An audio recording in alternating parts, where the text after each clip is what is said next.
Good afternoon, ladies and gentlemen. I welcome you all here in this session at TNV Academy. It's a great pleasure for me to introduce our eminent speaker, Mr. Wasim Ahmed from Kolkata, West Bengal, India today, who is going to talk to us about how to write a non-conformity. This is a topic in which we should all be deeply interested, as non-conformance report is the key impulsion for effective implementation of standard in any organization. So it is very important to know how to write an effective non-conformity. In this webinar today, Mr. Ahmed will discuss this topic in detail along with some real life examples he has experienced in the industry. Our distinguished speaker, Mr. Wasim Ahmed, has done his graduation from Calcutta University, India, and also done diploma in industrial safety, fire safety, and first aid.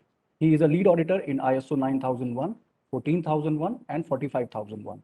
He has an industrial experience of around 12 years on health and safety field in many sectors such as construction, erection, fabrication, FMCG, and audits in various industries. He has been imparting training to a number of organizations, entrepreneurs, and executives on various topics related to ISO, safety and management, etc. This was just a brief introduction of our guest speaker today. And now, ladies and gentlemen, please join me in welcoming Mr. Wasim Ahmed. I may request Mr. Wasim Ahmed now to please start this session on how to write a non-conformity. Okay, thank you so much, sir. Thank you so much. So let's start. Our topic is how to write a non-conformity. First, we will understand what is the meaning of non-conformity. Here is written. You will be able to see a non-conformity report or non-conformity report or NCR is a construction related documents that addresses specification, deviation or work that fails to meet quality standards. The report is used as a part of quality control process by detailing the problem, how it occurred, and how to prevent it from happening again. And NCR also is used in determining a resolution with the customer and documenting any corrective changes made. I will suggest one more example with you that what is the meaning of non-conformity. Today, the term non-conformity inspires fears in many people, but it shouldn't. A non-conformity is simply an opportunity for the management system to improve. It should not be viewed as an indictment. Indictment, what does indictment means? Indictment means you can say allegation or charges or crime. Because most of the people, when they see, when the clients see or when the auditors see, we got non-conformity. Oh, it means the people become fear. How can we get non-conformity? Oh, that means the auditors fail. So this is the reaction of the people, of the auditee also, of the client also. So, but there is no fear about getting the non-conformity. Okay, but rather as a factual statement that before we get any further, it helpful to provide a clear definition of what a non-conformity is. In short, we can say a non-conformity is a failure to meet a standard requirement. That's it. Again, I'm repeating, a non-conformity, we can say, in short, we can say a non-conformity is the failure to meet a standard requirement. Now, here it is written over here, in the second half of the non-conformity is the objective evidence. But it means we can also see the non-conformity can be is objective evidence also. The evidence states exactly what the auditor saw, heard, read, or experienced that contradicted means, here the contradicted means go against, oppose, dispute, deny the truth, we can say. Okay, the objective evidence is the factual and traceable, but it is stated as consciously means what? Very brief in statement. Okay, concisely as possible. We can't write a book detailing every minute that things that happened A good auditor simply cites the evidence that fails to meet the requirement. Now we can say we can see the screen also. So here is it in definition is written over there. That is two things. First we have heard about what is non-conformity. Okay. Second is we need to understand non-conformity type. We can say it is type of two. Two means what? That is, one is major non-conformity and another one is minor non-conformity. We used to heard this word very frequently now, because when we used to do any audit, we used to get either major, either minor, or either critical. We don't get most of the time, but mostly we used to see that a person got a client got a major non-conformity, or a client got a minor non-conformity. So I will just explain you what is a major non-conformity and what is a minor non-conformity. Okay. So here I can just show you something. First, I'm just starting. A major nonconformity that respect the capability of the management system to achieve the intended result. Nonconformity could be classified as major in the following circumstances. If there is a significant doubt that effective process control is in place, or that product or service will meet specified requirement. A number of minor nonconformity associated with the same requirement or issue could demonstrate a systematic failure and thus constitute a major nonconformity. What does it mean? It means if I'm just giving you an example. If someone is getting a minor nonconformity in same clause near about suppose example in awareness in 7.2 awareness clause, if someone is getting that is near about 5 to 6 points about minor nonconformity. If someone is getting in health and safety part, if someone is getting 7 to 8 points or 7 to 8 minor nonconformity, then it can result to a major nonconformity.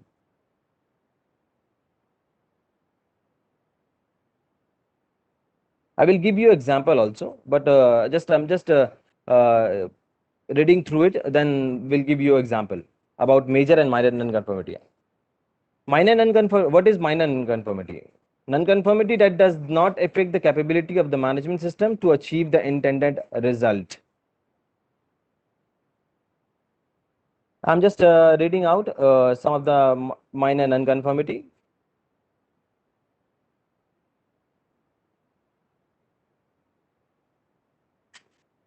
There are many common scenarios in any of the industry that requires the issuance of an NCR. NCR means nonconformity. Why we will issue any NC to any of the clients or any of the client, we can say. So if the work that fails to meet the specified tolerance as established in the project specification, work that is being performed using a non-approved method or standard. Third thing, failure to follow the approved testing and inspection plan, we can say. We can see in this in 9001 also. Testing result demonstrate that the product does not meet established and approved standard. Material used, one more point is material used that has not been approved as a substitute. One more point we can say, design is not accurate and does not represent actual field condition. One more point that is there, approved procedure was not followed and quality defect has been identified by the project team. These are the few points what I've go through. That is a common scenario that the auditor can issue the NC to the client. One more time, I'm just repeating it out. Work that fail to meet the specified tolerance as established in the project specification. Next point, we can say work that is being performed using non-approved method or standards. Failure, one more point, third point is failure to follow the approved testing and inspection plan. And one more point, number 4 point, that is testing result demonstrate that the product does not meet established and approved standard. Number 5 point, material used that has not been approved as a substitute. Last point, we can say 6 point, approved procedure was not followed and quality defect has been identified by the project team. These are the point which we can, if we see as an auditor, if we see, then we used to issue an NCR to the client.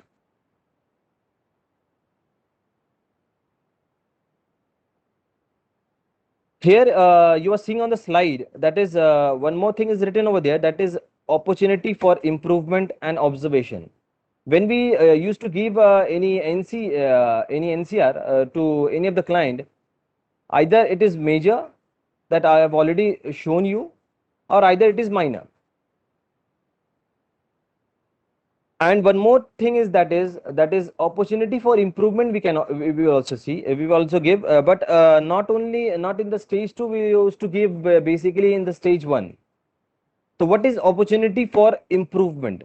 It is a statement of fact made by an assessor during an assessment and substantiated by objective evidence referring to a weakness or potential deficiency in a management system which is not approved, may lead to non-conformity in the future. We may provide generic information about industrial best practices, but no specific solution shall be provided as a part of an opportunity for improvement. Opportunity for improvement means we used to just check it out about the document part. When we see any deviation is there, we used to give write a statement that this thing need to be checked. I'm just showing you up. I'm just wait. I'm just showing you up.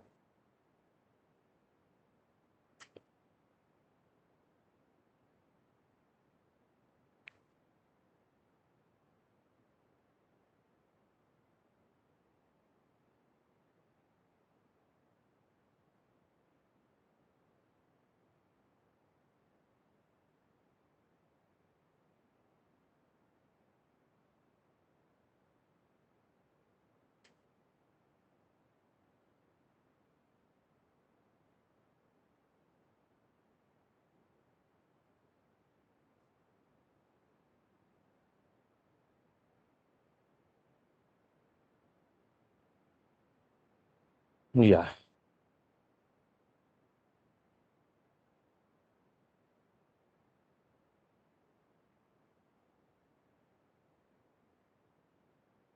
Yeah, as for example, we can see opportunity for improvement. What are the opportunity for improvement we can write on stage 1, basically. We can also give opportunity improvement for in stage 2 also, but basically what we used to do, we used to we can say opportunity for improvement we mostly write in stage 1. And the client need to just take an action plan for what are the action they are taking in terms of the opportunity for improvement.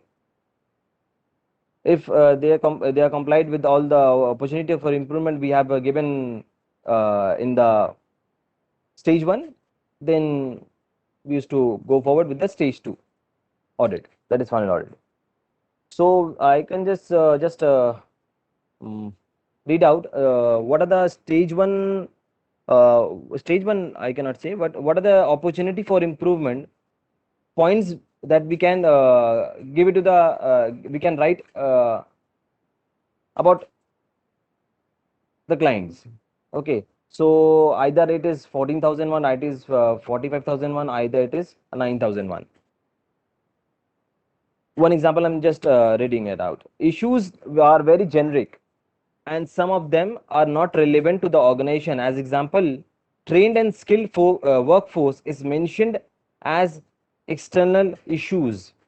This is the opportunity for improvement has one auditor has given. Okay. One more point, that is natural calamity like earthquake and storm, medical emergency like COVID-19 is not considered. It is not considered in the what we can say that natural calamity like earthquake and storm, medical emergency like COVID-19 is not considered. It has not been written in the emergency preparedness plan. Next thing, that is emergency is not available in as environmental aspect impact analysis. That is, for example, we can say emergency means like fire. Fire is type of emergency. Na emergency need to be added. Matlab emergency system need to be added in aspect impact analysis also. One more opportunity for improvement example I can just discuss with you. That is yes. One more, that is we can say data analysis of customer complaint and feedback could not show during stage 1 audit. It means the data analysis is not there for customer complaint and feedback. In ISO 9001, customer complaint and feedback is utmost important, because the feedback what we used to get from the client, then only we used to improve ourselves. Na? If we are not getting any scope of feedback, that what the product what we are making is it efficient, is it good, is it very good, or is it any point that is need to be improved, then the feedback, then we can say that feedback is utmost important point in ISO 9001, because without feedback part, we don't use we will not grow as much as per the client requirement. Okay, if we don't get the feedback, then we can just go through one by we can start, we can go that chalo theek hai, it can be run, it can run, but if we want our company to grow further and further, then we used to get the customer feedback. Or if any complaint comes, then what the root cause analysis we are doing to mitigate that issues. So feedback and customer complaint is at most important point. If we are not seeing any feedback or customer complaint in the stage 1 also, we can suggest them that it should be available during the stage 2 audit. And if any complaint is there, then what are the root cause analysis you are doing, we used to see in the stage 2. One more thing, that is I can just read it out. Example, IMS policy does not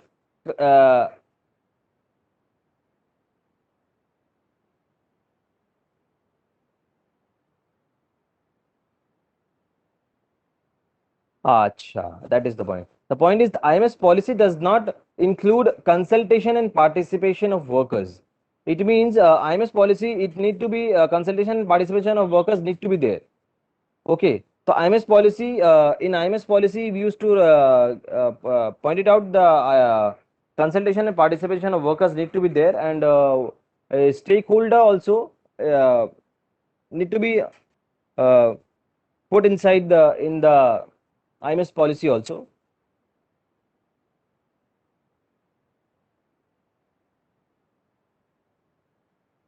Observation we used to write that we used to write in the stage 2 also, in the stage 1 also we can write the observation point, that is not so much that does not harm your company against any process related or any safety related or environmental related, but it can if we neglect this observation, then it can become a minor non-conformity, then if we neglect, then only then also, then it can become a major non-conformity. But observation need to be checked, and it need to be worked on it. Okay, observation. What is observation? It is only applicable for those scheme which prohibit the certification body to issue an opportunity for improvement. It is a statement of fact made by the assessor referring to a weakness or a potential deficiency in a management system, which if not improved may lead to a non-conformity in the future. What I'm saying over here, that is written in the slide. That is, in a statement of fact made by the assessor referring to a weakness or potential deficiency in a management system, which if not improved may lead to non-conformity in the future. So we should not neglect this observation also. If any auditor pointed out the observation, we used to check it out, what are the observation is there and how we can mitigate that observation also.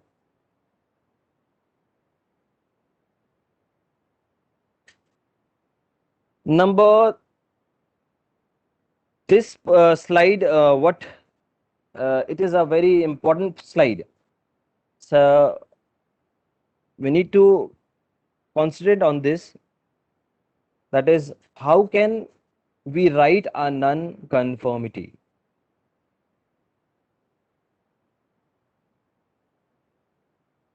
So how can we write a non-conformity? We can write a clear non-conformity. It is a simple 1-2 process. This is how the two halves of the non-conformity states fit together. 1-2 process means that is, we can say we can write it is simple 1-2 process, simple 1-2. So 1-2 process, in this 1-2 process, I'm just reading out what are the 1-2 process. Number one is requirement. Requirement means the company, I'm just reading out, there is a scenario also there in this requirement, and the evidence and the opinion are also there. You will understand what is the requirement and what are the evidence we found. Example. So requirement is the company committed itself to doing X, Y, and Z, or ABC, you can say. The commitment is a fact. Here the commitment is a fact, evidenced by its presence in a procedure, plan, policy, specification, contract, work instruction, standard, or statement. What are the evidence we got? The evidence is the company failed to do X, Y, and Z. Here the requirement is company committed itself to doing X, Y, and Z. Committee committed that I will do so, so, and so. But the evidence we got, that is company failed to do X, Y, and Z.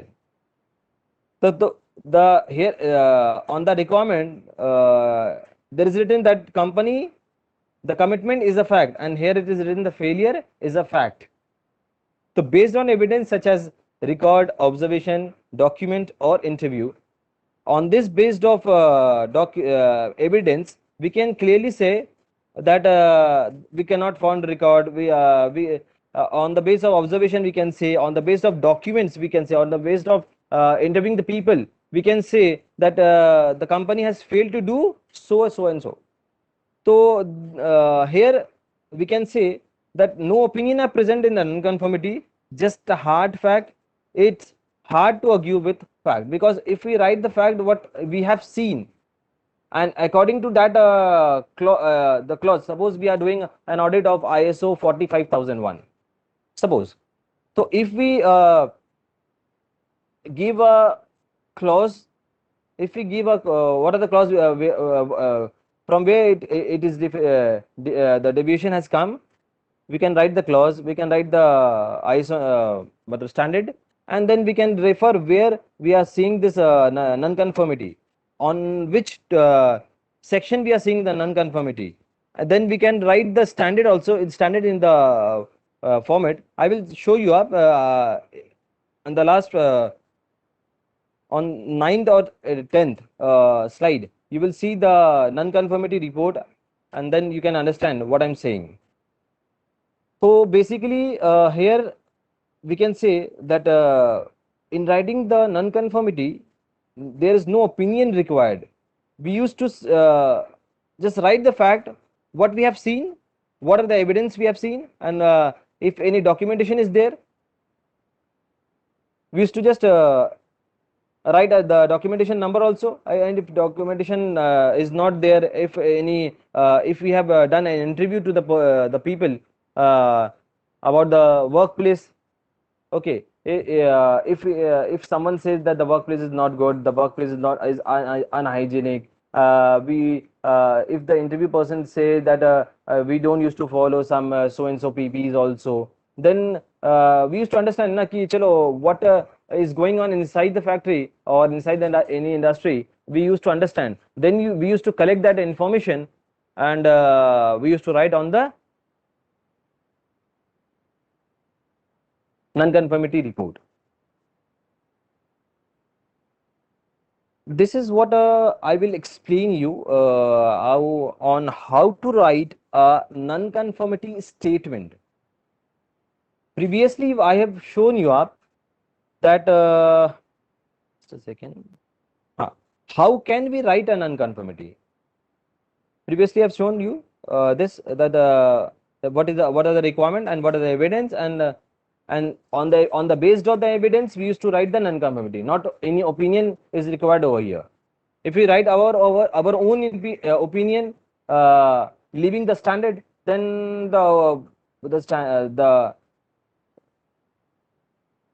non-conformity statement would be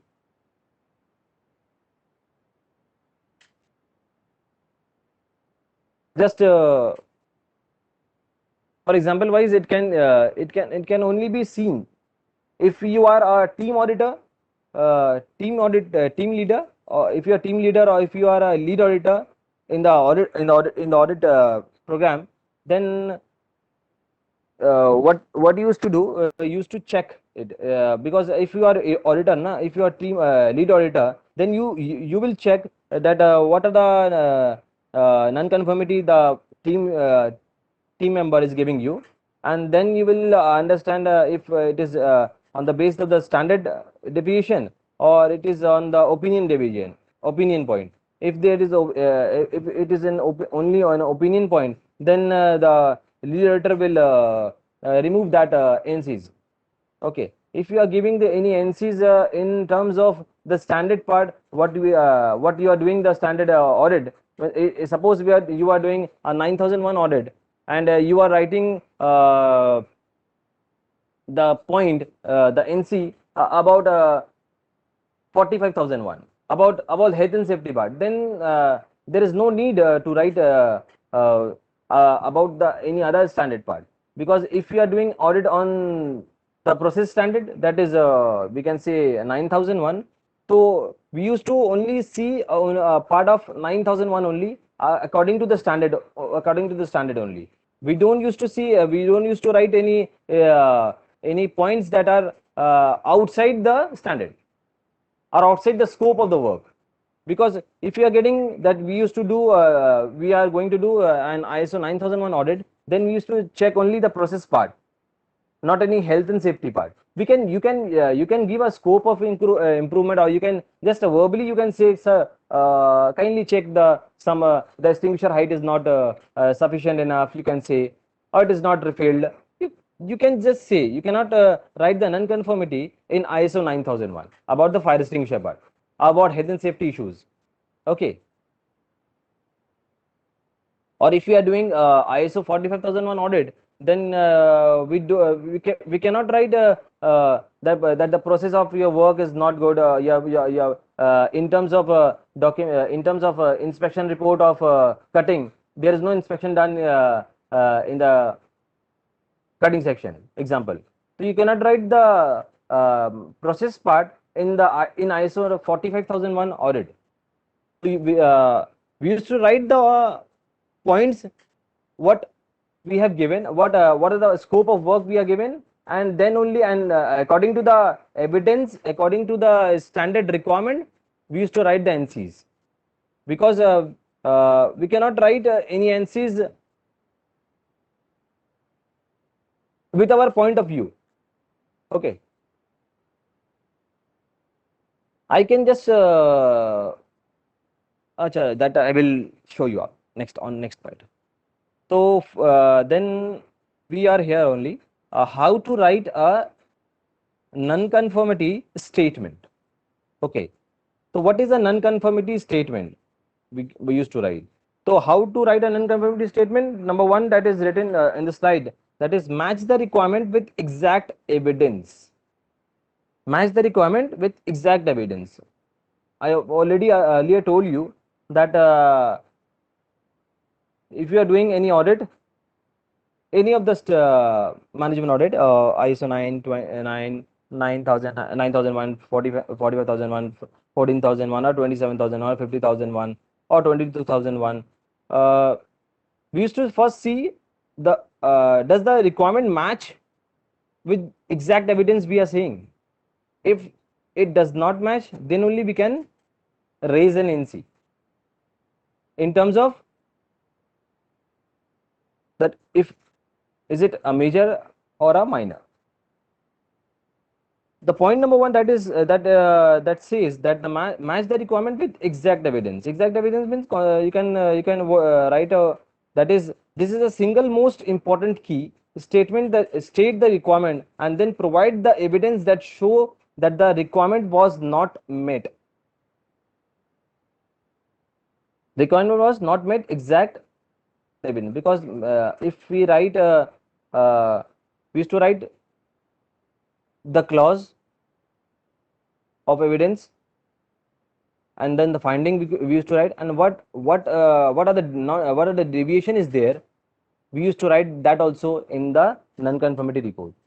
So 3 points is written over there, that is, one is the clause, what are the clause requirement, exact clause requirement we used to write, exact clause we used to write, and then we used to write what are the findings we have, what we have find the deviation in terms of that clause, and then we used to write that what are the documents, what are the evidence we used to required to close that NC.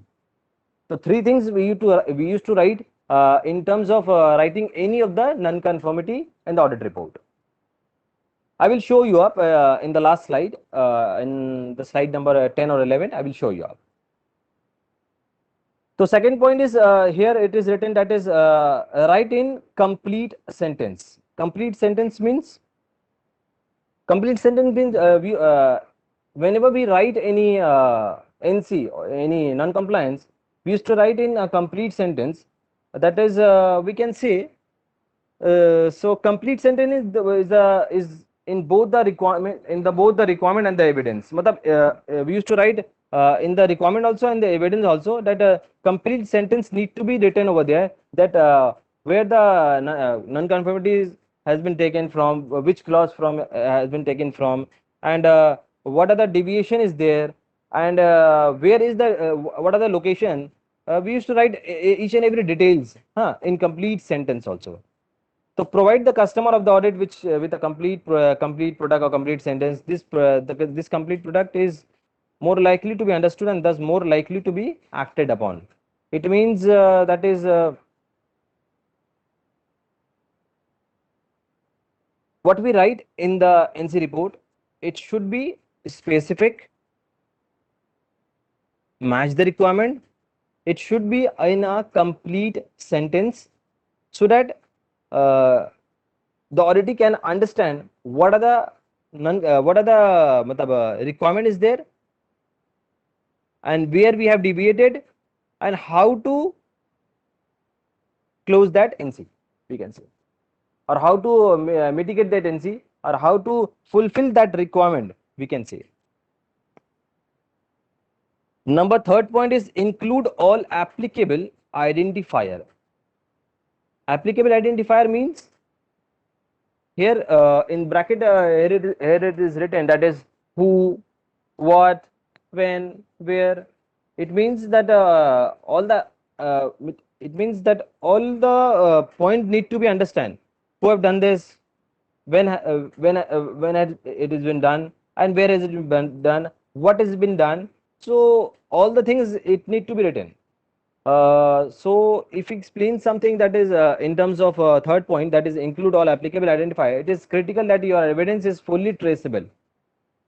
This is achieved by including all identifiers what the non-conformity was, who was involved, when it happened, and where was it located. I'm repeating again. This is achieving, matlab how to achieve this. This is achieved by including all identifiers: what the non-conformity was, who was involved, when it happened, and where was it located, and how much was involved. This build credibility in the evidence and allow the authority to know exact what need to be done to remedy the situation. The only identifier that is not clearly stated are people names, because people name we don't used to write the people names uh, in the non-conformity part. We used to write basically in this section, in this uh,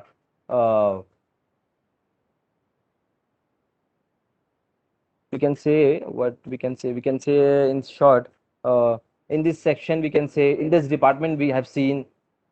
That's what we used to write. We don't used to write any names of the people. We use job titles in the evidence. Okay, because we want to remind everybody involved in that audit that the audit is about the process, is about the health and safety part, is about environmental part, not about people.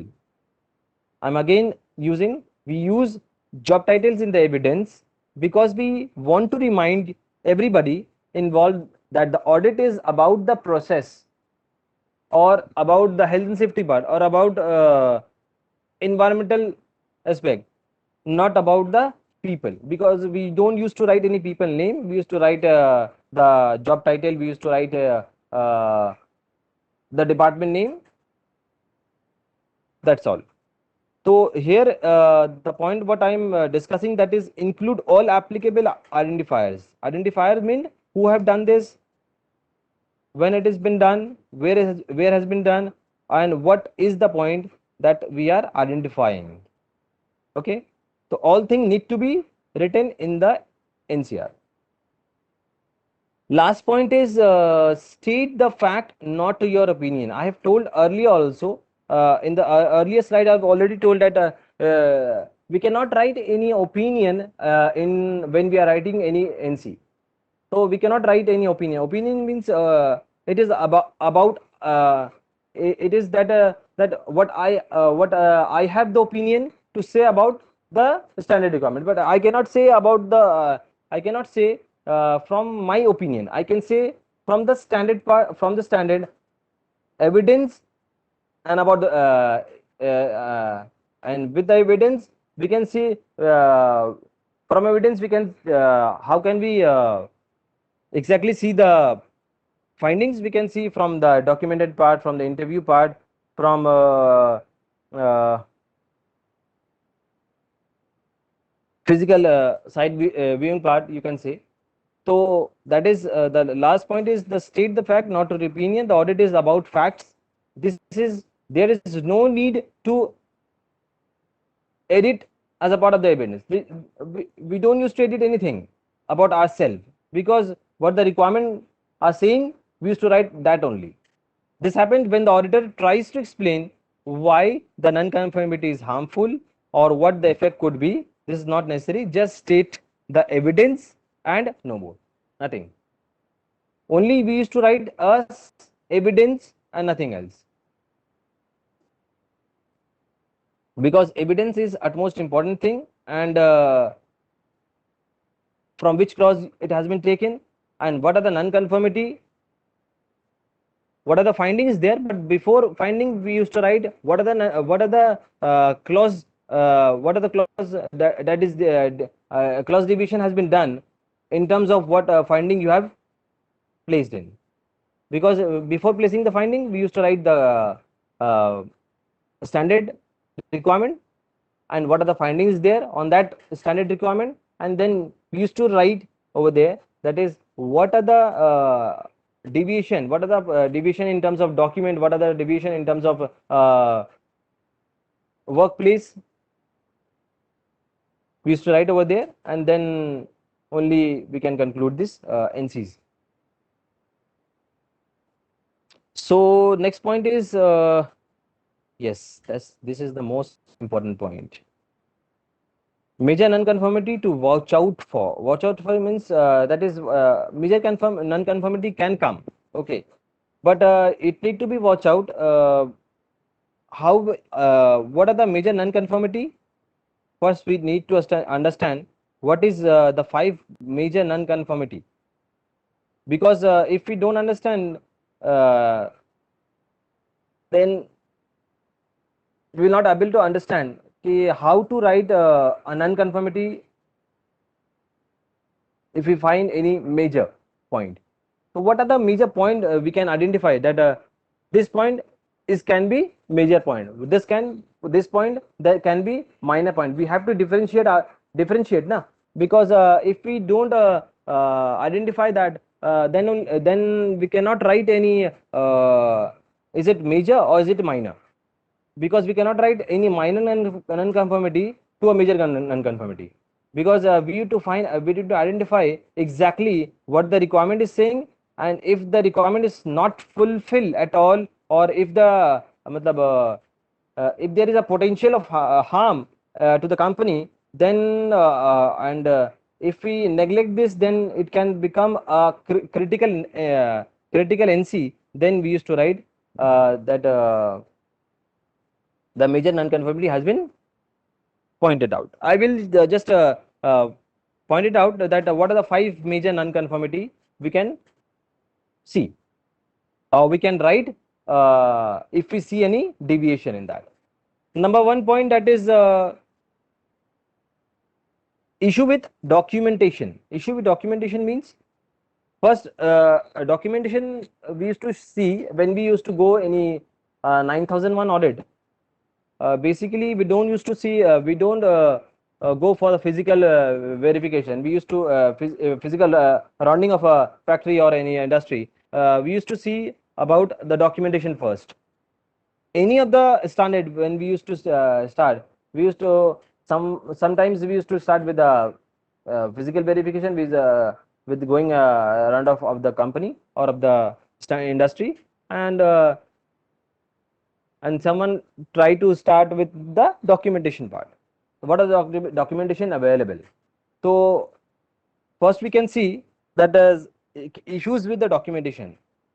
If there is an issue with the documentation, is a serious issue with the documentation is there, then we used to give a major nonconformity. All standards require that the record created by the implementation of business processes and procedure need to be kept without you will be failing a key requirement.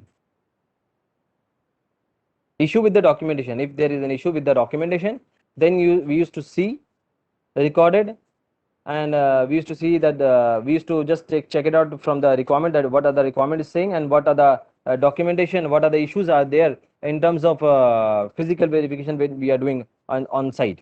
So if it is not matching the requirement, then we used to write the major nonconformity. Number 2nd point, that is lack of management review. Management review is utmost important point. For example, we can say if the company is doing a internal audit in terms of 9001, 14, 45, anything. If someone is doing a internal audit, if they are doing internal audit half yearly, it's okay. Half yearly it need to be done.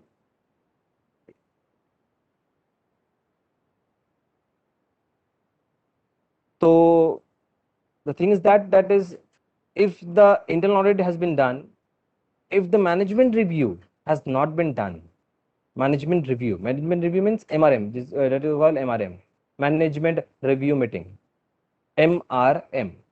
The MRM is utmost important thing, because if you are doing any internal audit, and if any point comes out in the internal audit about any of the department, okay, if we see that most of the points are coming from, example, from HR part, or from training part, or from any health and safety issues, or any from process part, okay, or anything that is related to environmental, that is if any deviation from the environmental part, then what we used to do, we used to do a management review meeting also. If after the audit we used to do a management review meeting, if management review meeting is not been done, it means it has not been circulated in all of the management person, because what the point as a point is raised in the internal audit, it need to be discussed with the management also. They used to understand what are the deviation is currently we are going through, and how we can mitigate them. Management review is most important thing. So lack of management review is also a major nonconformity. It means if the management is doing internal audit, and if the internal audit team is doing an internal audit for the company, and for that, and after that they are not doing any internal management review meeting, then we can if we see any deviation in that, then we can raise a major nonconformity to them. So management review show you whether your process are still fit for purpose. You can see whether your process or any health and safety standard or any environmental part are still fit for the purpose. So it's essential that they are carried out. So it is also crucial that they are run with an agenda and minutes, and that minutes are taken. When we used to write any when we used to do any management review, our agenda first need to be fixed. What are the agenda we used to discuss?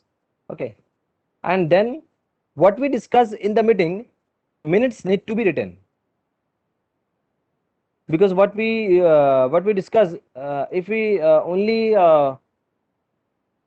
used to talk verbally and then no written procedure or no written documentation is there, then if I come or if any of the auditor will come and go and do the audit, and he used to see that internal audit has been done and documentation is there and MRM has been done, but no documentation is there, then he used to raise an NC, because no documentation means issue with that number one point is there, issue with documentation. Documentation need to be there in every aspect. So which can be circulated in your external audit. You will need to produce this minute as a part of your evidence. Here is also written over there that if we are doing any management review meeting, we need to produce a document also, because document is utmost important point, utmost important evidence that we can show that we are doing the management review. If we are doing just verbally and not maintaining any document, then it can be a major non-conformity. Lack of internal audit. A lack of internal audit is basically, we can say, to keep your business processes in shape. You will need to keep a close eye on them. So close eye, how can we keep close eye on them? By doing internal audit every half yearly. So on one way of doing this is to hold internal audit which verify that process and procedure are being effectively implemented in key areas of your business, or we can say which verify that health and safety are being effectively implemented in key areas, or we can say we can verify that environmental process and procedure are being effectively implemented in key areas of your business. So internal audit is also an important point that will shape up your company, because if we don't do any internal audit, then we not see that what are the deviation is going through in each and every department. And if we find out the deviation is there, then we used to we can rectify it. And if we will rectify it, then if in the internal audit, if we rectify and if we do the management review, then we used to close the NC also. Then what the point will be there, that is, if any external auditor will come on your factory or in your industry, anything, so he will not raise that NC, or he cannot find that NC that you have closed already in the internal audit. Suppose you have seen in your internal audit that the management review is not been done, example, or the you can say any documentation IMS policy is there, but it is not signed up by the director or the management owner, or we can say no stakeholder has been communicated the IMS policy, example. This is also an NC. So the thing is that internal audit will give you a better opportunity to improve yourself, improve your department, rather than any external auditor will point out any of the NCs. Number fourth point is training part. In training, if there is a major gap, then it can also be a major non-conformity. So 3 points I have already discussed with you. What are the 5 major non-conformity that you can watch out for? Number 1, I have already discussed that issue with the documentation part. It can give you a major non-conformity. Lack of management review is there. Then also you can get a major non-conformity. Lack of internal audit is there. Then also you can get a major non-conformity, or you can write a major non-conformity. And if there is a deviation in the training part, in awareness part, then also we can write, or we can give any major non-conformity. So what in training part, training means trained staff are key to a well run business. Because if we do training part if suppose we are following ISO 9001 process, okay, standard.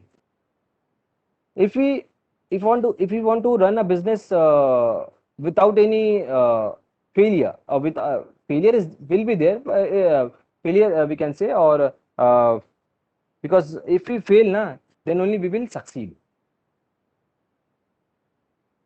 So trained staff are key to a well run business. If we train the people, the product we used to prepare, 80% is there, that is it cannot give you a result of rework. Because if we don't train the people, then it will go on, but the feedback, or we can say a negative feedback, will come from the client that the product is not well manufactured, we can say. So this is why the ISO standard places great emphasis on it. Training should be relevant to an individual job and could include documentation such as an induction handbook, you can say, or a staff handbook. Induction handbook, you can, if someone comes inside in your factory, if someone joins new in your factory, then induction need to be given about the company, about the rules and regulation, what the company used to follow. Okay. If you have any handbook with you, if you have any handbook that is written in a vernacular language, so the person can understand in English, or in Hindi, or in Bengali, or in Tamil, or any of the language, any of the local language is there. So if you have an handbook, then you can provide a handbook to the new joinee, so that he can understand, or he can able to able to understand what are the rules and regulation a company will are following, okay, in terms of standard. So all training should be recorded in a log. It means see one thing, that is first point, that is you have already seen, that is issue with the document. Issue with the documents means here is also the issue with the document word is coming. That is if we are doing any training, see, if you are doing any training, then also it should be log in the record. If we are not if we have not recorded any document training, if you have given a verbal training, and if any external auditor will come on a factory and then he used to do an audit, he will ask the person or a MR or health and safety person or a HS person that what are the training you have given, and what are the evidence you have. If you say that if we say, or if someone says, if an auditor says, if a client says that we have done an audit, but it is that has been done verbally, then he will say, where is an evidence? If you say that we don't have evidence, we have only did, you can ask to the workers, but he will say, I need an evidence. Do you have any video evidence, or do you have any documentation evidence? So basically, anything what we are doing, we used to take an evidence or write an evidence on it, because evidence is utmost important point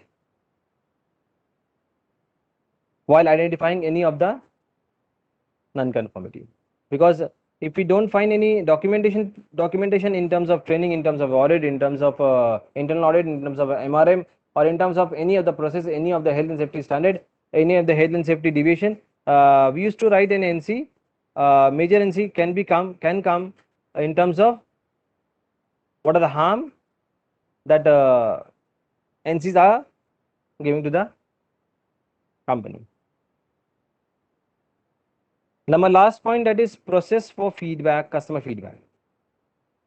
If any company is doing ISO, previously I have also already told about this customer feedback, but I'm just reading out again, that is a process for customer feedback. So customer feedback is basically, many standard want business to be hand-on with their feedback, customer feedback, as it can be a great indicator of areas for improvement. I have already told you na, that is if the customer feedback is there with your hand, or you will get you get every quarterly or every half yearly you get the customer feedback, then used to then if you get any improvement, any scope of improvement na, then what you can do, you can grow your company in terms of your customer feedback. Because if any customer is giving that there is a lack of any supervision or any lack of quality works is going on, then we used to work on it, and then if we work on it, then it will be it will be better for the company also, company only na, that he will they will grow. Because if we work on the improvement part in terms of point that area need to be improved, if we work on it, then we used to grow our company also, our company only. By creating a process for customer feedback, you can check that their need are being made, which will have the advantage to increase the likelihood of repeat business. So basically, customer feedback is also an utmost important point. If we see that customer feedback is not there, if we see the customer feedback or customer any complaint is there, not there, or any feedback is not there, then we can give major non-conformity if you are doing any ISO 9001 audit.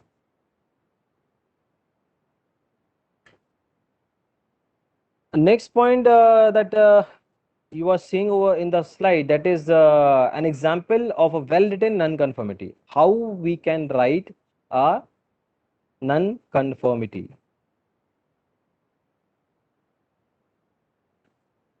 I will show you, I will not show you, I will just speak about here, that is a well-written non-conformity. I will also speak about what are the poor written non-conformity, because you need to understand what are the well-written non-conformity and what are the poor written non-conformity.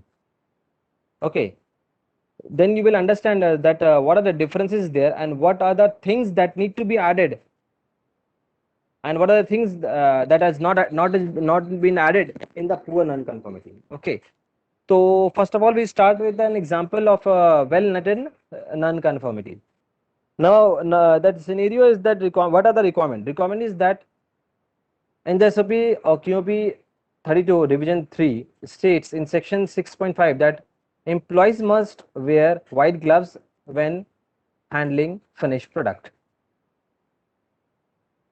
First, we need to understand from which clause this point has been taken. It has been taken from ISO 45001 clause number 8.1.2. First, we need to write.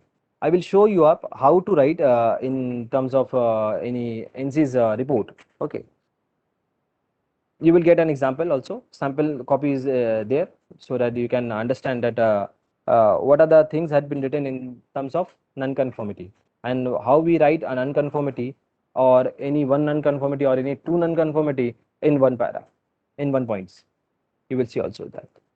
So here the requirement is, what are the requirement? The requirement is that the employee must wear white gloves or employee must wear gloves, okay, when handling finished product. Okay, so we state exactly where the requirement comes from. In this case, it is a procedure written. It's a procedure written by the organization being audited.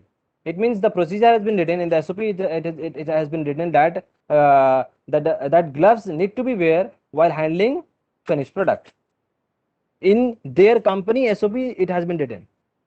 Okay, and we provide the number, procedure number also, revision number also, and even even the section also. Some auditor also include the procedure name, and this can add value too. Once we say where the requirement come from, we state exactly what's the requirement is, because what is the requirement is, if we say, then only we can identify na. We don't paraphrase it or get creative. We repeat the word to word by word. Okay, so the thing is that the point is the employee must wear white gloves while handling finished product. What are the evidence the auditor will see? Or if I go to do an audit, what I've seen, what are the evidence I've seen? The auditor observed that two employees in the warehouse handling finished product without gloves. This is the point that is observed while doing an audit. This point has been comes non-division division of standard has been done. Division standard has been done from clause 8.1.2. So the two employees in the warehouse handling finished product without gloves. Okay, the language in the evidence mimics copy. Mimics means the language in the evidence. Evidence has been purely copied from the what we have seen in the requirement. What are the requirement is there? We have already copied on that.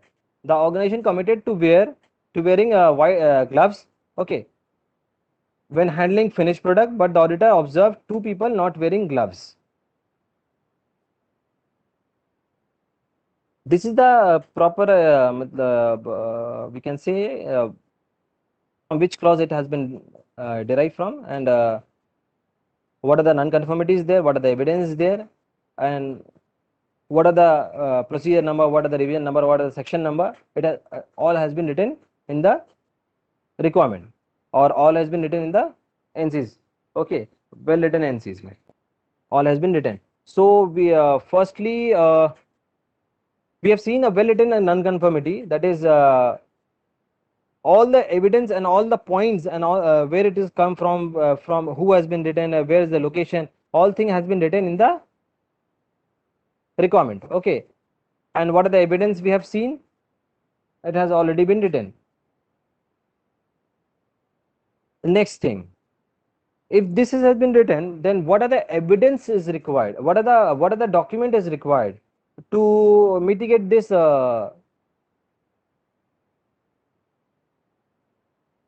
non-conformity? What are the document is required? Evidence is there, requirement is there, evidence is there. Then if the evidence is there, then we need to write now that what are the document is required to fulfill this requirement, or what are the point there to fulfill this requirement. We can say that awareness on you will see in the slide also. Acha, next slide I can show you up. Here is not coming clearly.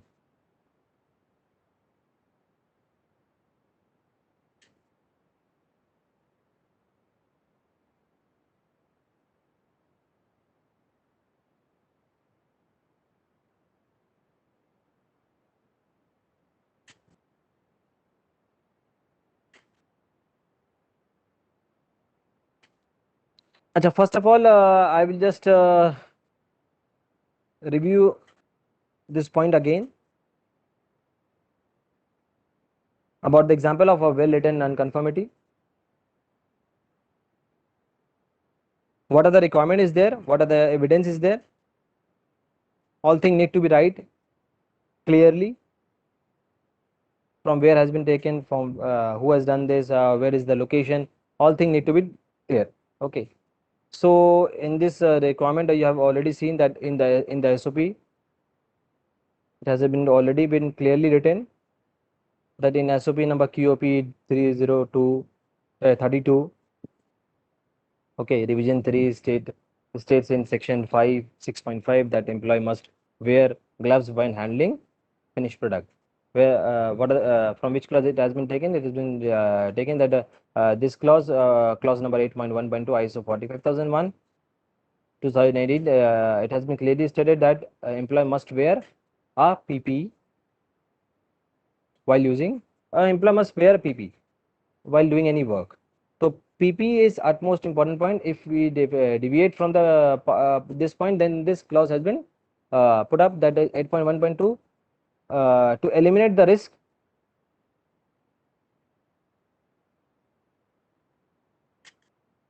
we used to wear a PP. I will show you up in the sample copy of NC's report. There you can find this clause also. Okay, I will show you up. So exactly here the point is, everything need to be written clearly so that the auditor can understand what are the requirement, what are the evidence, what are the requirement of the standard that you are doing the audit. I have ISO 9001, 14, 45, anything. What are the requirement is there, and what are the evidence you have written. The evidence need to be clear, that what you have seen in terms of the requirement, and what are the deviation they have done, what are the deviation is there in terms of requirement. And then we used to write that what are the things need to be done to close that NCs. Here the point is, the auditor observed 2 employees in the warehouse handling finished product without gloves. We can write that awareness training, awareness on PP, awareness training on PP need to be done, because if we do more and more training in terms of PP or in terms of any of the points, then it will guide the employees that what are the importance of it. Because if we pointed out 1 2 3 4 day by day you are giving the training day by day you are giving the training on same topic, or the topic that you mostly use in the uh, daily work, then the employees will also, or the workmen will also uh, think that if this is the point, and if the company is saying repeatedly day by day, then it is necessary to follow this points and follow this requirement. So we used to just give them the importance about, in this point we used to give awareness training in terms of PP importance. What are the PP? What are the why the PP is important in terms of handling any product, any finished product, or any product that can give harm to them. Because if we give the importance that if they do, it will not harm them, or it will give them the benefit, then the employee will, or then the workman will do. Because if we get the because human have a nature that if we used to give them if I get any benefit in terms of doing anything, then only I will do. If I will not get any benefit in terms of doing anything, suppose I am making any PPT, okay, example, or if I am writing any letter, if this letter does not benefits me, I will not write. If this benefits me, then only I will write. So same as that, if the requirement, if the importance of that thing, or importance of we can say PP here what we are seeing, that is PP. So if we are giving any importance of PP in terms of the requirement is also there, and the PP need to be where in terms of working or handling any of the French product. If we say that it is important for them, for the employees, for the workers, for the workmen, if they understand that it is important for them, and if they follow the rule, if they wear the proper PP according to the work, then it will save him.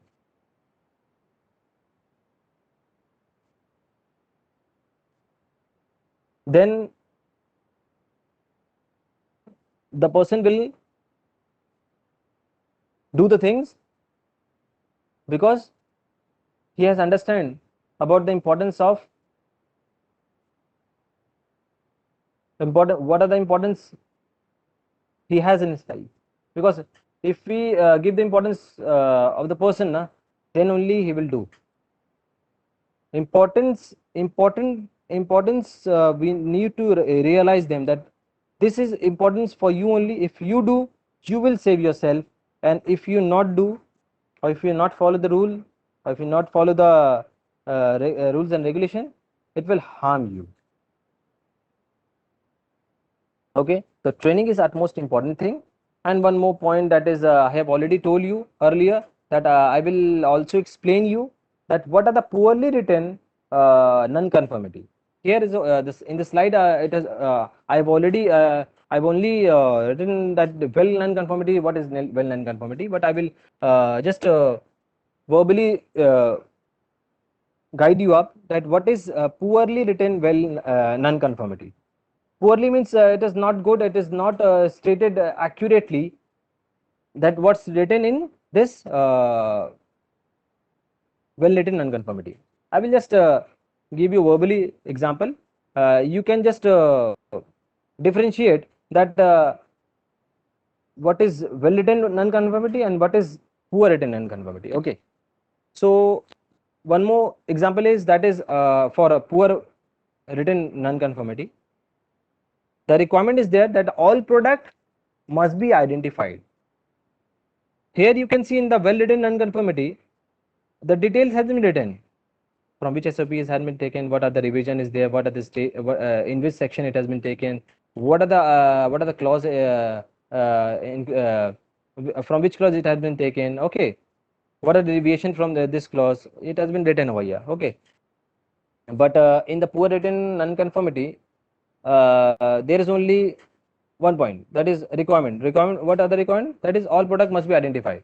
Here the product must be identified, this has been written, but from where does it come from? Is there any traceability? This is the similar requirement of ISO 9001, that source is not referred. Also, always cite where the requirement is come from, and never paraphrase. Paraphrase means to achieve a greater clarity.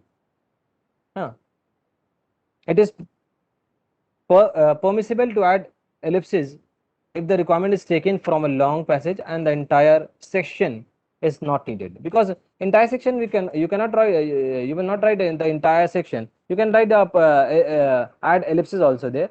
Write some points of the standard, then you can write ellipses, dot dot dot dot you can write, so that you can get a clear information from where the requirement is come from. A requirement need to be written over there. Okay, so the evidence, the requirement is, what are the requirement written over there? That is, all product must be identified. You can see almost all product must be identified. Where is the location? Where it has been come from? What are the traceability? Nothing has been written in the requirement. Okay, and the evidence is there. The return good we are missing the non-conformity material tags, which greatly increases the chance of accidentally shipping bad material. Evidence what they have seen, that is, return goods were missing the non-conformity material tags. Here the requirement is the product must be identified. So return good were missing the non-conformity material tag, which greatly increases the chance of accidentally shipping bad material. It means if here the requirement should be there, the requirement details should be there, so that you can get a traceability, na? Because here the evidence has been clearly shown you that clearly, I'm just clearly just reading the sentence, that is, return goods were missing the non-conforming material tags, which greatly increases the chance of accidentally shipping bad material. What are the rejected material and what are the approved material? It need to be identified, na? If we don't identify them, then the shipping can be done of rejected material also, because if we write the identification, then the traceability can come, na? If someone comes new and if you say that please pass me the gloves, the rejected gloves is also there, or and the rejected and the approved or the checked gloves is also there. If we don't see any identification, then he can give, na, he can give the rejected material to you, and you have packed them, and you have sent to the client, and the client is complaining, and the client then complain, then the feedback will come, then the complaint will come, then you have to write a root cause analysis, why it has been done. So in the requirement, in the NC, you need to write in detail where did it come from, how can you trace that requirement, what you can see in the slide that here is it written, the SOP, from the SOP QOP 32 revision 3 states in section 6.5 that employee must wear gloves when handling finished product. This is the requirement. Okay, but the evidence the auditor got that time, that is the auditor observed that the two employees in the warehouse handling finished product without gloves. Okay. So according to the 8.1.2 clause, it is a non-conformity part, minor non-conformity. But a poorly written non-conformity, I have already verbally discussed with you. That is in the requirement a poorly written non-conformity in the requirement they have written, that is all product must be identified. Here no identification, no traceability is there. So what product has been identified? From where it has been identified? It need to be referred. Okay, clarity need to be there, because we don't used to write the thing that we have seen, but we also have to write what are the requirement is there and what are the findings there and how to mitigate that findings. What are the documents in documentation is required? Is there any interview required? Is there any uh, physical verification required? Okay, so this evidence has a lot of problem, most of which can be summarized by saying the evidence is not traceable. Firstly, there is no indication. See, you can see na you can see in the well written non-conformity that all the details has been written, but if the in poorly written non-conformity, which I am explaining to you, that is no indication need to be there, because all product must be identified is not a requirement need to be written in full part. What are the requirements and what are the evidence you got and how to mitigate that evidence. Okay, so there is no indication of where the return goods were located. The return goods are also not identified in a unique way, because return goods or any goods that is written from the client side, it need to be identified, because this has been returned from the client side. It need to be checked again. Na? The quantity of return good is also not indicated. There could be 200. It's not clear. Finally, the auditor included an editorial opinion at the end of the evidence. Editorial evidence, this opinion is not needed and only serve inflame the authority, because this will only we can say in other words this can only hyper the authority, because if we cannot write any our opinion or any editorial opinion, okay, any auditor cannot write any editorial opinion. You can write only on the basis of the requirement and what are the scope of work, that scope of audit you are doing, that only you can write. So stick to the fact when you write evidence, and make sure the fact are fully traceable, because traceability is important thing. What you are writing, it need to be traceable, and it need to be specific. You don't need to write a long lengthy paragraph. Write what you have seen. Where have you seen? From which uh, point you have it has been derived from, and what are the deviation is there. That's it. If you are auditing with another person or as a part of team, make sure that you have someone else review your non-conformity write-up, because this is usually the role of the lead auditor, but really any set of trained eyes are helpful. Any rework that is necessary should be performed by the auditor who originally wrote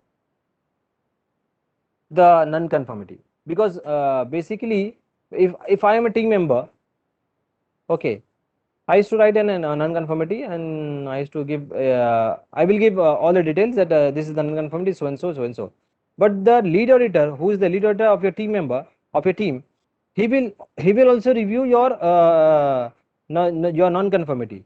If it is recognizable, also sometimes in answer is not reworking the conformity, it is ripping it up. These are the conditions that usually result in a non-conformity being removed and not being provided as a part of the final report. Why final report is not been? Because the point that you have raised, it is not it does not exactly exist in the requirement. And you can also say the requirement exists, but it is outside the scope of the audit. I'm just I've told you in the beginning that scope of the audit is at most important point, because what the scope you have given, you cannot write any non-conformity outside the scope. If you are doing, I've just told in the first or second slide, in the starting of this training, that is you will have to write the points, or you will have to write the non-conformity as it was given the scope of audit, because the scope of audit, suppose your scope of the audit is ISO 9001, then you cannot give the non-conformity in health and safety part. You can give an observation, you can tell verbally that the so and so things are in terms of health and safety, it has been deviated, you need to check. You cannot write the non-conformity when you're doing any 9001 audit and giving a non-conformity about ISO 45001. Or if you are doing any audit of ISO 45001, you cannot write any non-conformity in terms of process part. Okay, so that is the differentiate. And already has represented, or sometimes you can see that you have given the NCs to the team, lead auditor, and he has reviewed it, and he find that that already has presented that evidence, okay, that shows the requirement was met. Already sometimes already show, sir, I will show you up after 1 hour. He have showed you up, he have shared the evidence, then that point will not come in the final audit report. Okay.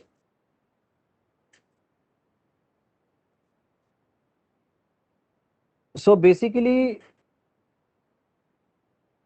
we should understand what are the department and what are the scope of audit we have given. We used to audit only on that point. We cannot give any of the points what is outside the scope, what is against the standard. Okay.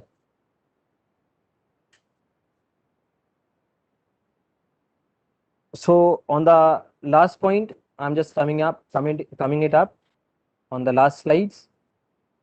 That is I'm just opening it up here. This not written clearly. Can I go back?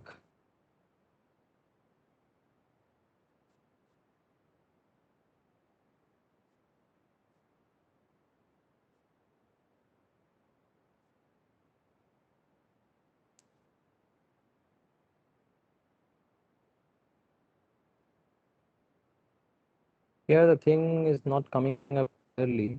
I will just show you up, or I will just verbally interact with you.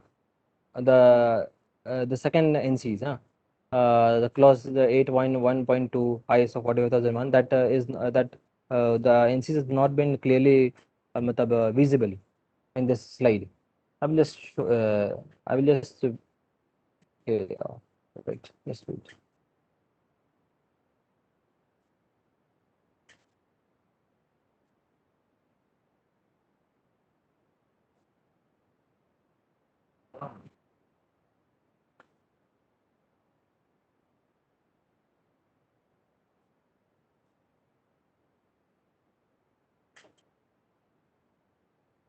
Yes. So on the last slide, we are here on the last slide. That is you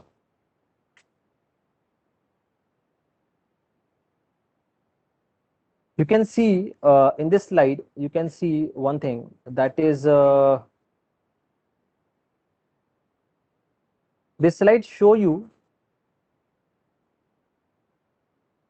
a type of a sample non-conformity report that an auditor will write.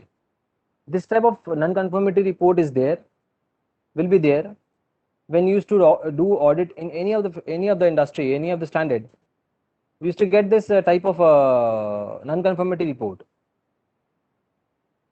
In the header part, all the company name is written, example TNB or any of the certification body will be written, and then the reference will be there, number there, reference will be there, non-conformity will be there, proof will be there, and root cause will be there, correction and corrective action will be there.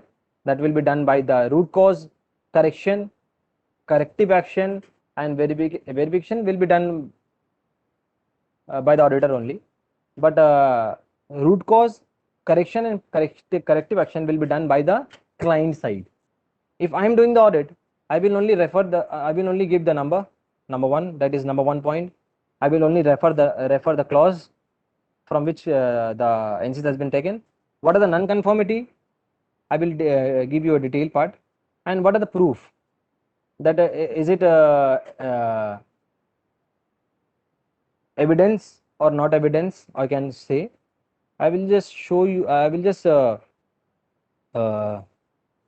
think you up. Wait a minute. Just a second. Just a second.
Here you can see there is a column is there, that is for reference column. You can see reference is there, non-conformity written over there.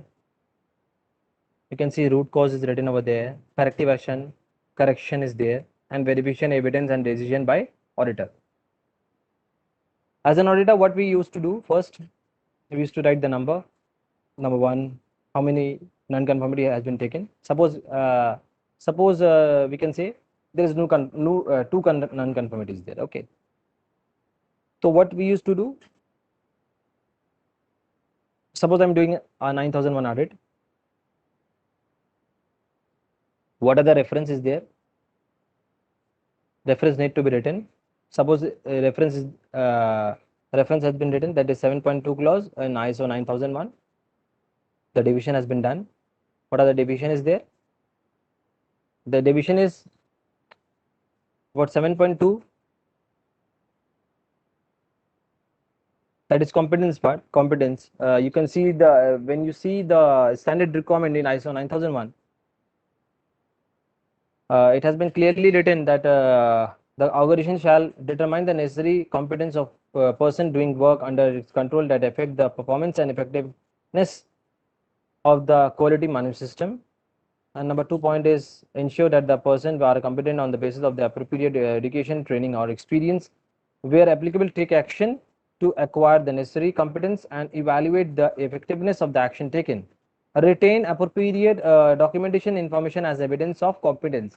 As I have told you earlier, that is these are the this point, that is 7.2 competence. The organization shall A, B, C, D.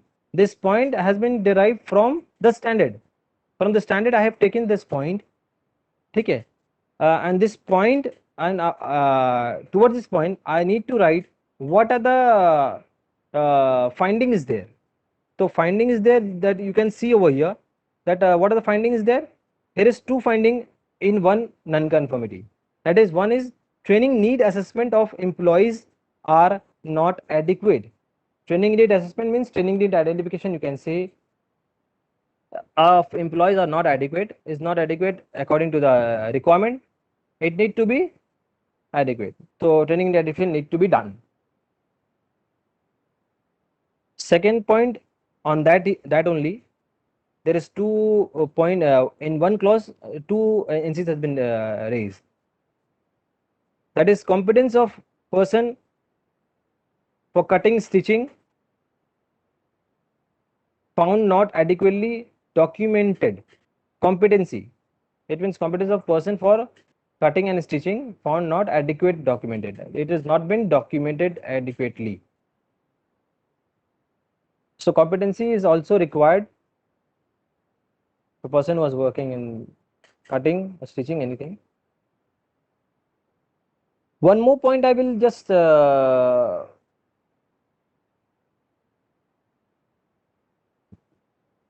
I can say with, or I can verbally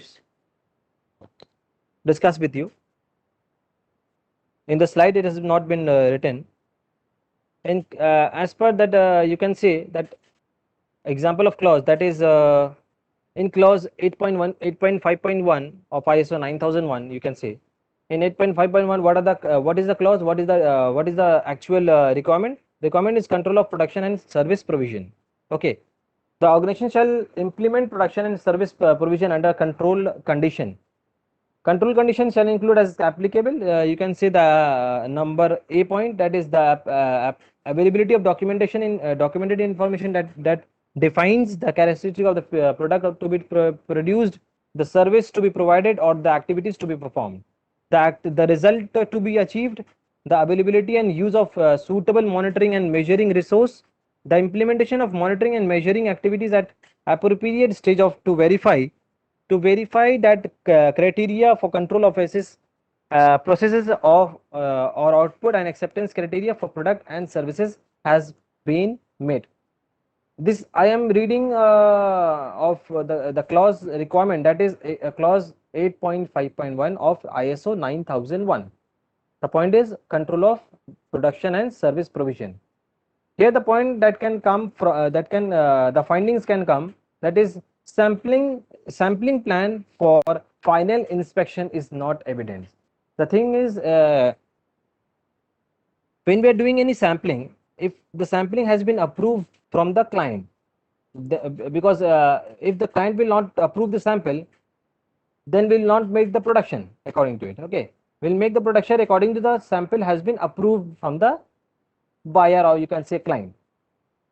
So here the finding is there, that is sampling plan for sampling plan has been not been done, sampling plan has not been done. Okay, for final inspection because if sampling plan has been not done, then or it has been not been approved or it has been not been documented, then how can we say that the buyer has or buyer or the client has given this order?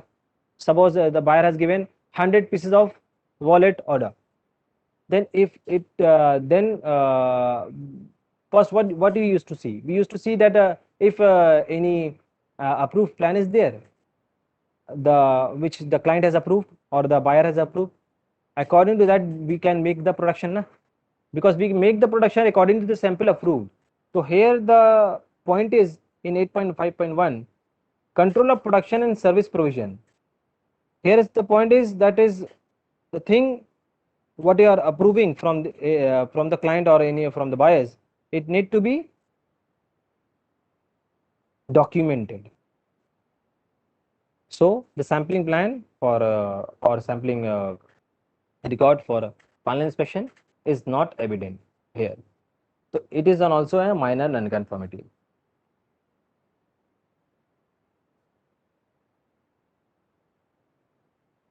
I'm just reading out one more point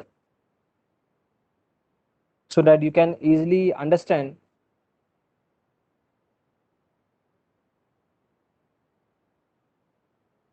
Suppose there is a description, that is NC description is there, the non-conformity description is there.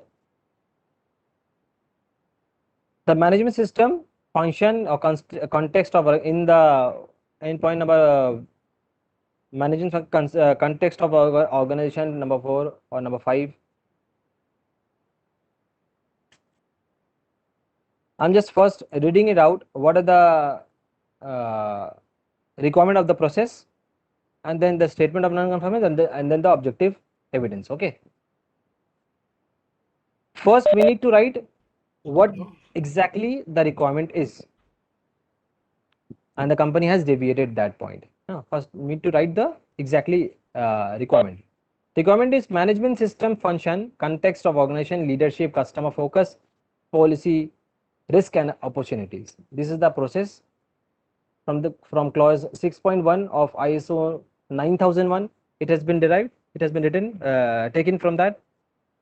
The statement of non-conformance is the risk and opportunities of department not adequately determined. It means there is a gap in terms of risk and opportunities of department. It need to be addressed, it need to be effective,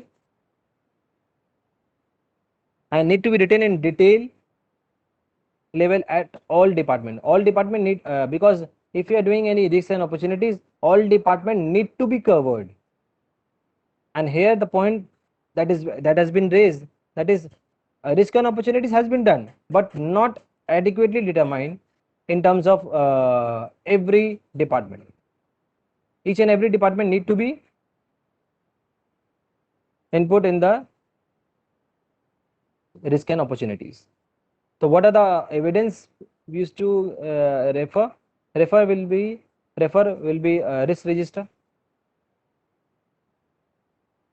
Then used to view what are the correction need to be done. Correction with reference of evidence, risk and opportunity will be revised and will be done departmental wise in details. This is the correction with reference of evidence. Root cause analysis will be done by the client. Corrective action and correction will be done by the client. What we used to do as an auditor, we used to only write the references from where has been taken, what are the actual requirement is there, and what are the findings there, and we can write, some auditor write the evidence. Evidence means references of the document they have seen, but it has been not been up to the mark according to the document, according to the requirement. Then objective evidence we can write. Here I have only shown you the requirement, the original standard requirement, and what are the deviation has been done, that has been written over here in this slide. I'm telling you that you can write 3 things in the non-conformity. When you write any non-conformity, you can write actual requirement, what are the requirement that has been deviated from the standard. You can write, suppose here has been written that is 7.2 competence, what are the point is there. If you can if you will go through the standard in ISO 9001 7.2, you will find it out that in 7.2 the same point A, B, C, D has been written over there. This has been copied. Okay. Next thing, what we do, We are used to write running the short of statement. Mr. Ahmed. So we have to find within. only 5 minutes. Okay, please.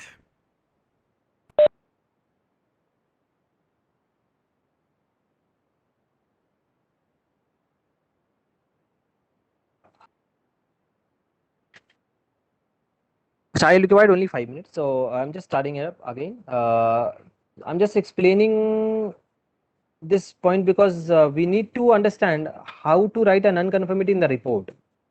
If I am on an auditor, firstly, what we used to write, what are the process and what are the areas, or we can say what are the main requirement of the standard we used to write. Then we used to write the statement of non-conformance, that what are the non-conformity has been come and against this standard, against this requirement.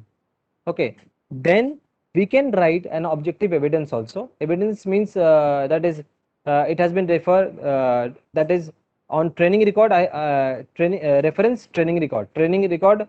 Suppose we can say a unique number will be there, unique number, that is X,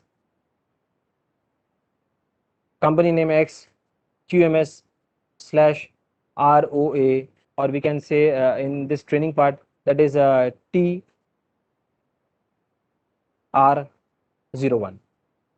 What are the issue date, what are the issue number, it need to be written so that it can be easily identified that this point and this objective has been taken, and this objective need to be revised, or need to be we can say need to be revised,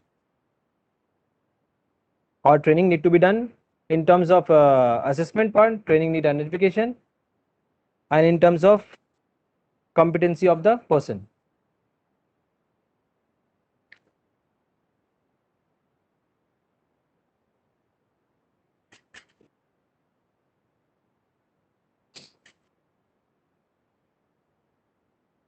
So here what I have mentioned, that is ISO, that is one more clause, and that's all. I will end the session also.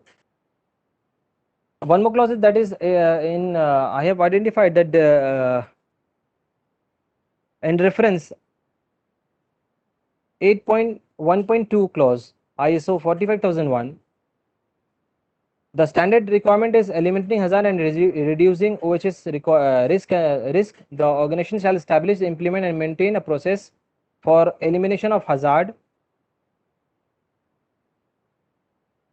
and reduction of OHS risk using the following hierarchy of control.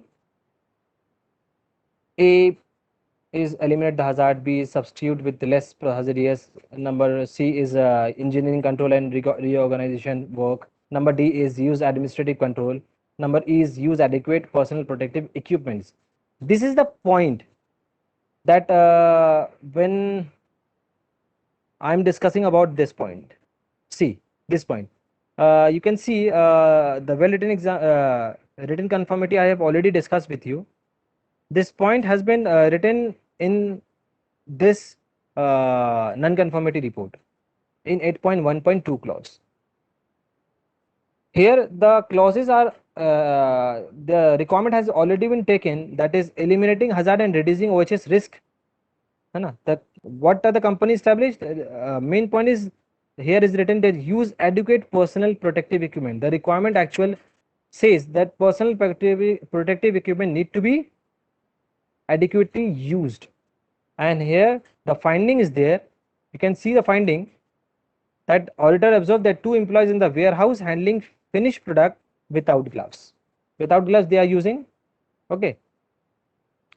And according to the non-conformity, you can say that findings, the auditor observed 2 employees in the warehouse handling finished product without gloves, and you can write over there, that is what are the, how we need to mitigate this non-conformity, or how can we give the corrective action or correction. By, I've already told you earlier that by doing awareness training on PP, if we do training on PP every day or as and when required, then it will give you a better result in terms of the awareness of wearing PPE.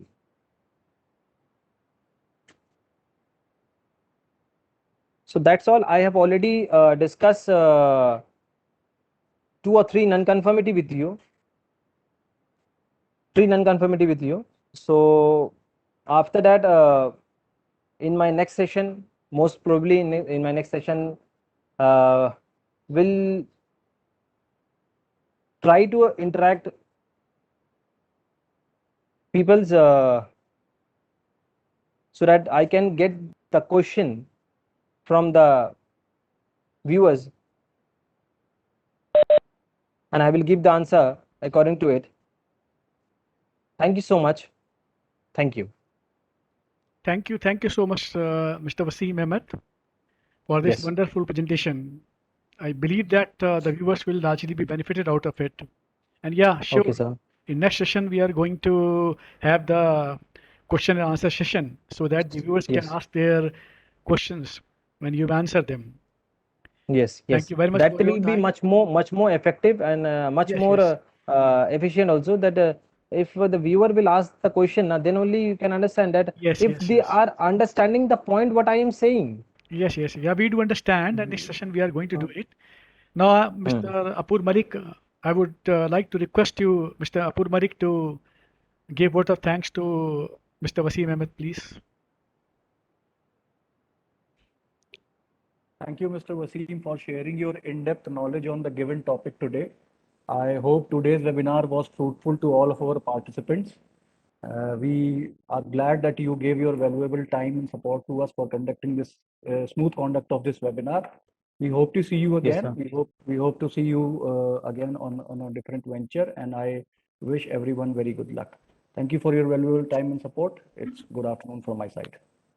Thank you so much, Apur. Thank you Thank so you much, so much, sir. everybody. Yeah. Now we Thank can you. finish the meeting. Thank you so much. Yes, sir. Okay. Yes, sir. Thank you so much.